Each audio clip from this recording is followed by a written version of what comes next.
सर्वांना आणि भगिनींनो, मला कल्पना आहे हे स्टील यात कोणाचंही आपल्या भारताकडे लक्ष नाहीये, टाळा सुद्धा वाजणार नाही त्याची सुद्धा मला कल्पना आहे.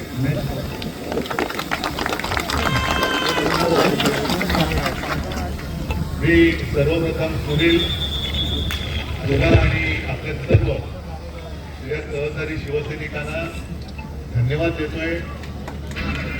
याचं कारण काल संजय आपण जे म्हणालात की घरी IPL इकडे आणि जल्लोष तसाच आहे, जोशही तसाच आहे.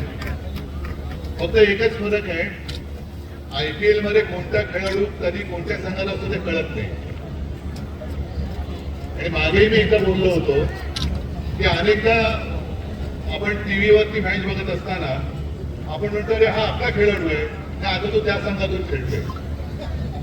कारण तिकडे सुद्धा बोली लागते आणि हल्ली राजकारणामध्ये सुद्धा बोली लागायला लागले.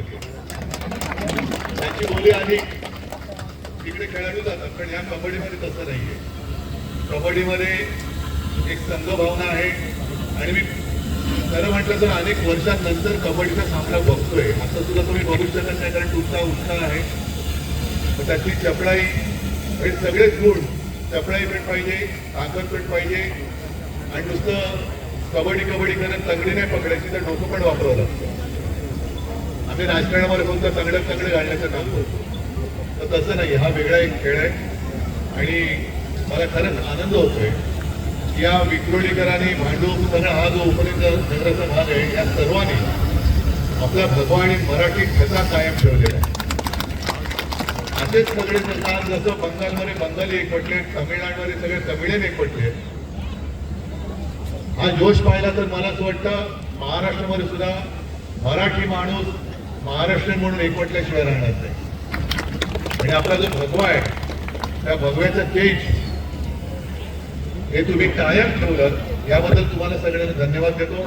जास्त या खेळामध्ये मी व्यत्यय म्हणून येऊ इच्छित नाही. या स्पर्धांमध्ये जेवढे संघ ज्या संघांनी भाग घेतले त्या सगळ्यांना शुभेच्छा देतो.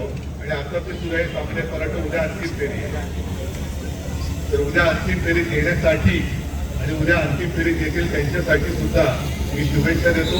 आणि सुनील आता ही परंपरा म्हणून पुढे चालू ठेवू, कारण हळूहळू मैदानी खेळ कमी होत चालले, मैदान सुद्धा कमी होत चालले.